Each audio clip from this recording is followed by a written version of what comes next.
Hi guys, welcome to another video. So I had promised myself that I wasn't going to be doing any more max attempts before next year, but I wasn't happy with being so close to my personal best and not actually getting it that I decided to go for a new PB today, but I added on a collar to make it an official PB of about 50 grams. One. Mother.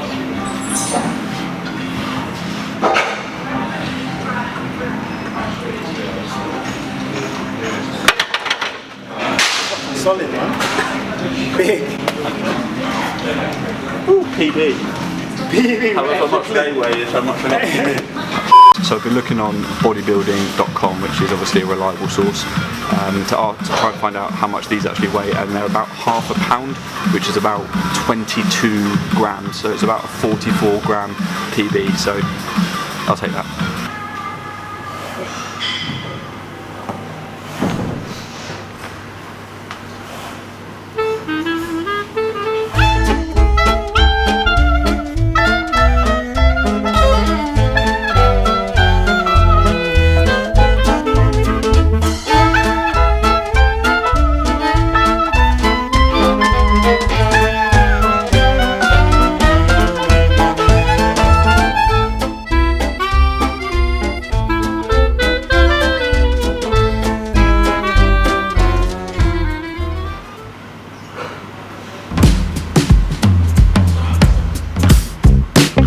So, because bodybuilding.com is probably as reliable as my left hamstring, I have very quickly borrowed this from the gym so I can actually weigh it myself and find out how much of a PB I actually got today. So let's set it to 0 and find out how much we got. 77. So that means technically I got a 144 gram PB today. Yes. Don't think I'm going to be updating my Instagram bio anytime soon though. To be fair, I have been told on numerous occasions, every little helps. Normally by girls. Therefore, I'm going to the new year with a 155 kilo and 144 gram bench PB. Anyway, I'm heading up to go and see Aaron now, who is my physio friend, because we are going to come up with a little bit of a rehab plan for my hamstring. So obviously I'm not going to be able to deadlift yet, but we're going to just come up with a plan of hopefully trying to get a little bit of flexibility back in the hamstring and just see what exercises I can do at this stage. So yeah, we're just going to come up with a little bit of a plan, but before I do that, obviously I need to go and drop this bad boy back. Let's go get rehabbed.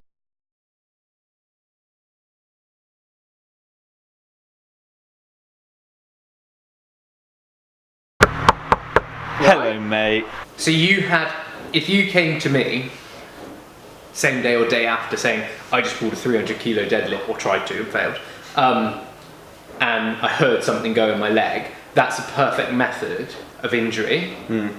For a rupture. Like, that would give me good reason to think rupture.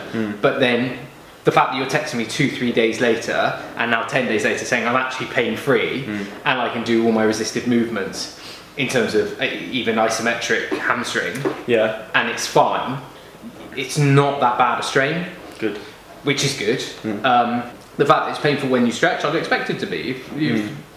Like, when you say torn, you've got tears. Of course it's going to be painful. It's fine. I think you'll rehab really, really well. I would just say you need to drill your hamstring rehab now, though. Okay. As in, from now on. So from now on, can I do sort of light exercises on the hamstring, do you think?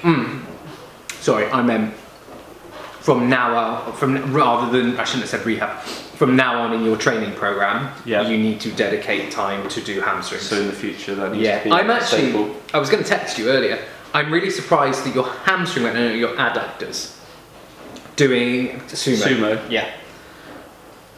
But where the force is generally, like the torque, where the torque is generated is all in my hamstring. So when I'm doing sumo, I can get in position, I can get in there without pain. Yeah. So when I'm pulling, I'm feeling it in my quads, and because it is still a hinge, I'm feeling it all hamstring. So I'll do it without being in pain. So there. Yeah. That is all my hamstring. Yeah. adductors are just a lot smaller.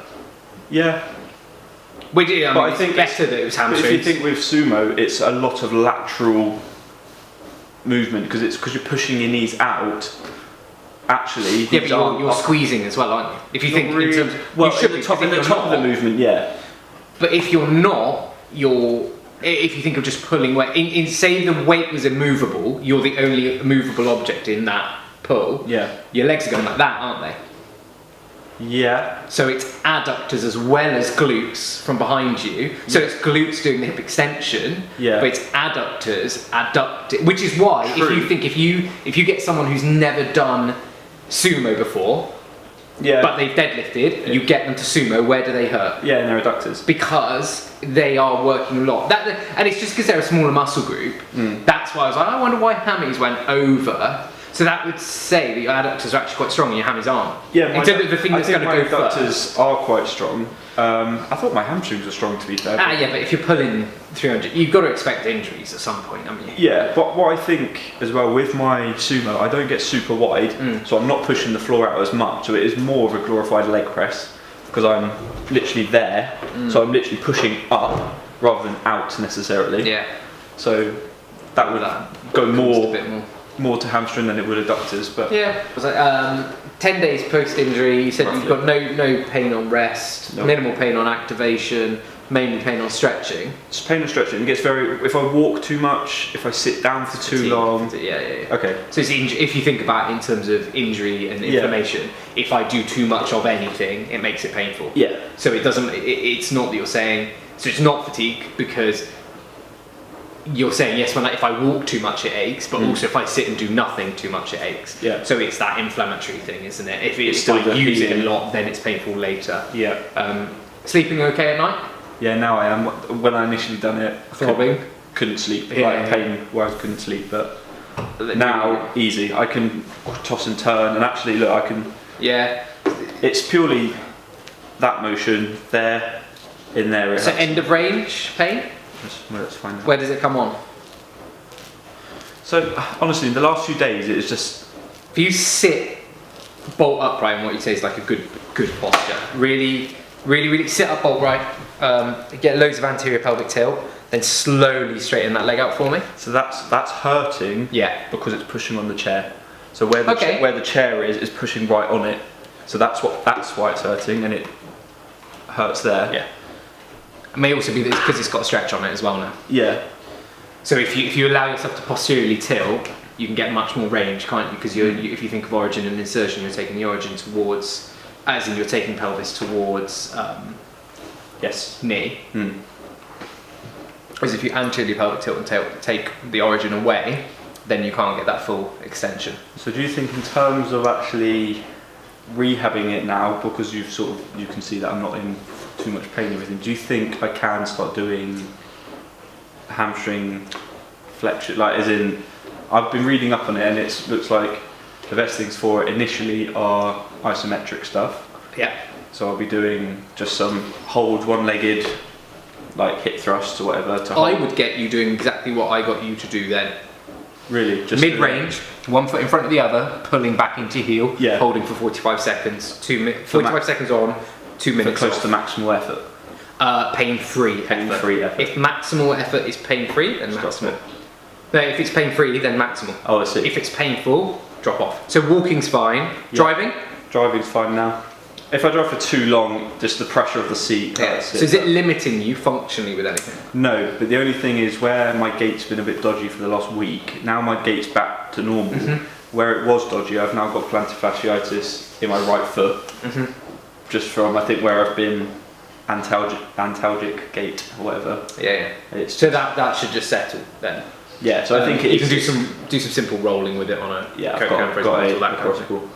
Do some simple calf and plantar fascia stretching. Yeah. So get some full end of range dorsiflexion and then pull through toes just to actually get some torsion on Yeah. plantar fascia. And just in terms, because I feel like So in terms of rehab.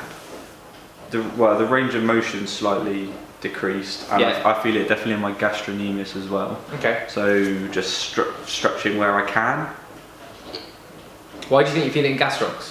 because it's all sort of up there under my knee. It's hamstring insertion. Is it? Under the knee? If you think if it's a knee flexor, where does it have to attach? Yeah, okay. It has to attach to tib. Tib, yeah. And then, so people often say like, oh, I've got really bad gastrocs and are prodding behind here. If you're looking at gastroc origin, it's up behind femur, isn't it? Yeah. So Okay. I would say it's more. It could be. I mean, No, that it's makes posterior chain. It makes more sense because it's like right under knee, so it is literally insertion of, what would that be? Your bicep femoris? Bicep fem is lateral. Lateral, And and then it is a bit more. semi-main It is is- a bit more lateral. So I think bicep fem is probably the one that I actually pulled. Yeah. 'Cause Well, you it's- 'cause said it's when you text me or called me and said that it was I was asking where it was. It's more lateral. Yeah. So that's the issue. The more medial it is, the more likely you are to have adductor involvement as well. So if you think a bicep fem has no adductor involvement at all, it's purely lateral. Semimembranosus medially starts to the insertion starts to go in with adductors. Yeah, I think just generally with my sumo pulling as well, I think wherever I get inflammation or DOMS, it's always lateral anyway. For me, just the way I pull, for whatever reasons, it's either lateral quad, bicep femoris, TFL and glutes. So it's all there. You'd expect that, wouldn't you? You would. So I don't feel it more. I think that's because you're strong. I don't think Maybe. that's because you Squats as well probably help with that. You cannot not use adductors. No, I know that because stabilise. when I first started pulling sumo, my adductors were exactly. agony, but Yeah. now that I've built up a foundation, this is getting massively overworked at the lateral side. So I think that what I'm going to do is switch to conventional now, just to. I'm just thinking back. So you're in an externally rotated position anyway, aren't you? So glutes are slightly shortened. So if you're thinking there, what's switching on now is. It's all all that there, lateral aspect. all glute, and obviously as I'm coming through, obviously it's adductor, but glute is what's extending. Yeah. So it's all like, and hamstrings help extend the hip anyway as well, don't they? So it's all And adductors. and adductors. So it's all there, but the Well, we went through this, didn't we? Yeah. Main extensor of the hip when it's in a flexed position. is the adductor. Yeah. And everyone will always tell you it's the glutes, yeah. And it's not. It's adductors will initiate and are the main mover for extension in flexion, That's new science. and also main flexor when the hip is in extension, which is why they're so highly injured in elite athletes, because they have to do that switch from one to the other. Yeah. So the way that you want to look at rehabbing is your isometrics. So set all the symptoms. Make sure you're working back towards full range of movement. I'd want you to be getting pretty much close back to 95, 100% before you start to do proper rehab. But you can add in isometrics. Okay. Isometrics you'd want to start doing through range as well. So I would start at mid range. Or like 45 degree.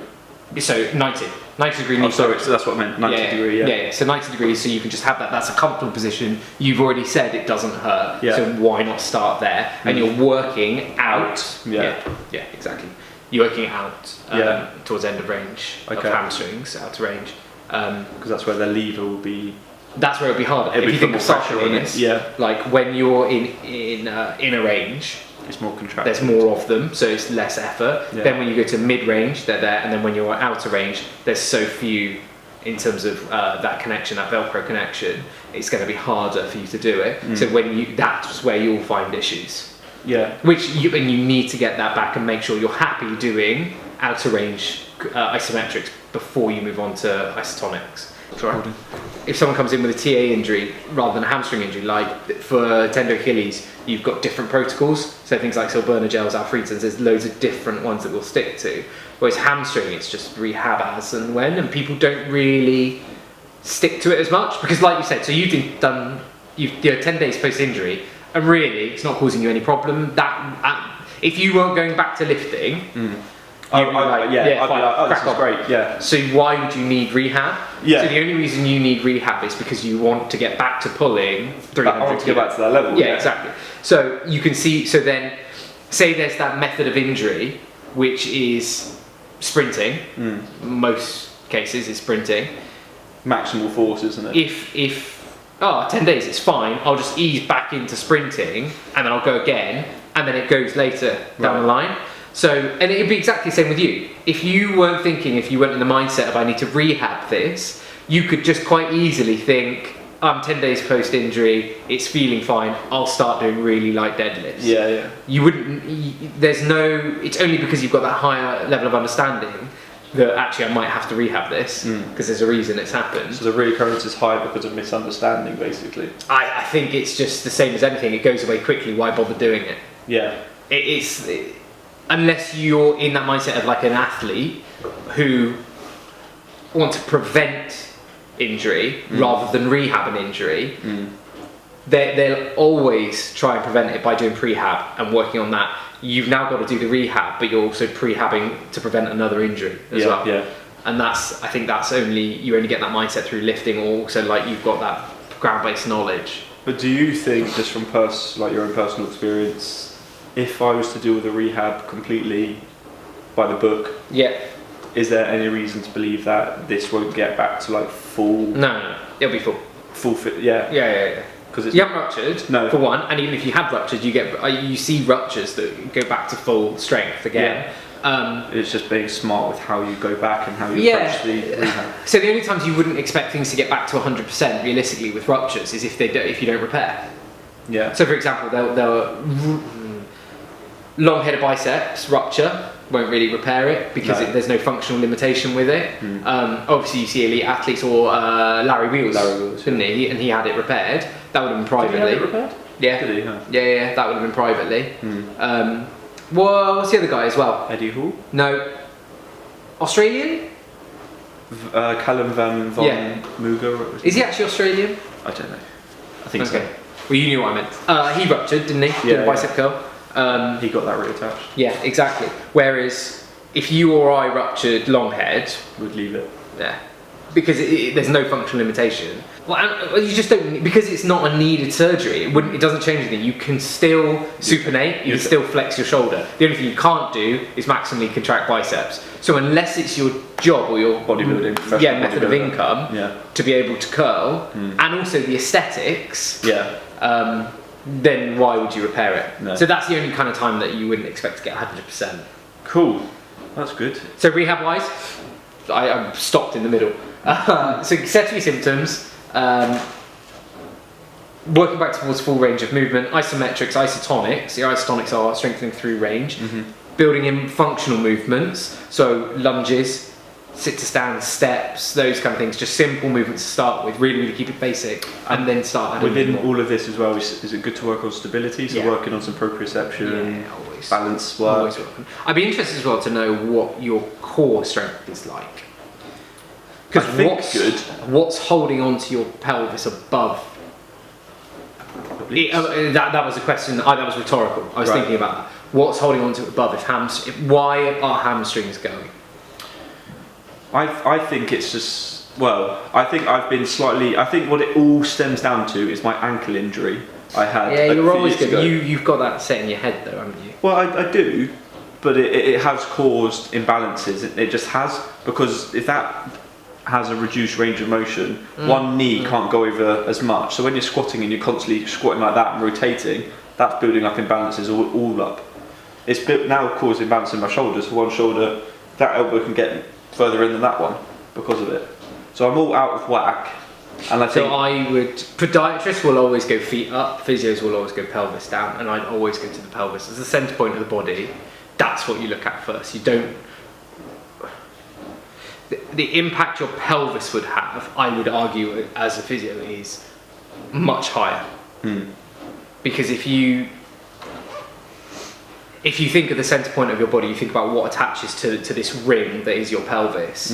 You've got so many things attaching to it from above, from below, in terms of quads, hamstrings, hip flexors, adductors below, and then you go above and you've got transversus abdominis, rectus abdominis, like your abs, core, obliques, internal, external, all your paraspinals, lumbar erectors, QL, like everything all goes into one thing, and then it's just got to transfer energy from left to right. So if you look at sprinters, they're really good sagittally, but unless they can control that coronal power as well, that's when you get injuries.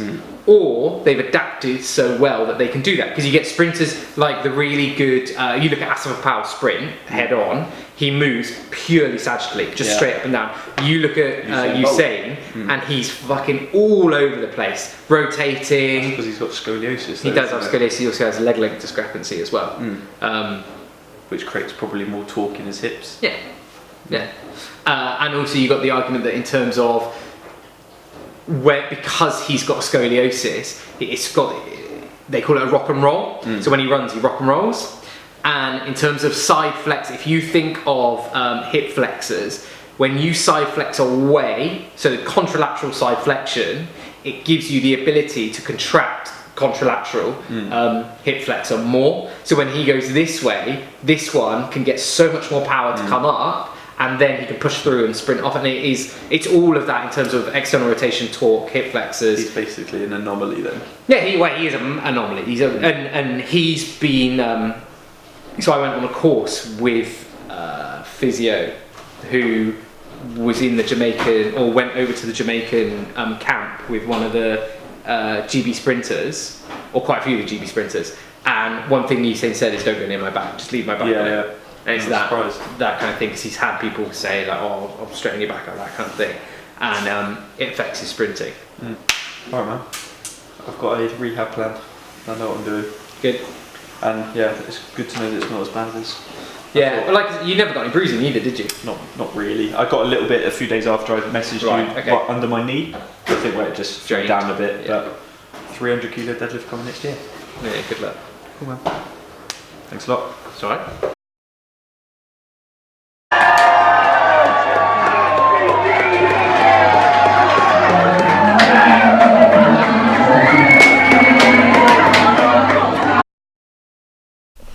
Happy New Year. So I got in about 5 in the morning this morning. Probably had about 4 hours sleep. It's now midday, so yeah, I've had about 4 hours sleep, 5 hours sleep. Feel a bit grim, if I'm honest. To be expected, but it was a good New Year's. I hope you guys enjoyed your New Year's as well, and you did what you wanted to do and didn't spend too much money. But yeah, I hope you guys have a cracking start to 2020. Not that anything's really changed apart from the date, but you know, it's nice to set yourself little goals at the beginning of the year. I hope you've enjoyed the video. It's been a bit of a longer one today, just sort of a chat with Aaron about rehab and that sort of thing. And if you guys are interested in anything else to do with sort of rehab and physio, let me know and I can have another little chat with him. So yeah, let me know if you've enjoyed this style of video. Please leave it a like if you have, and I'll see you guys in the next one. Take care. Peace. I'm going back to bed.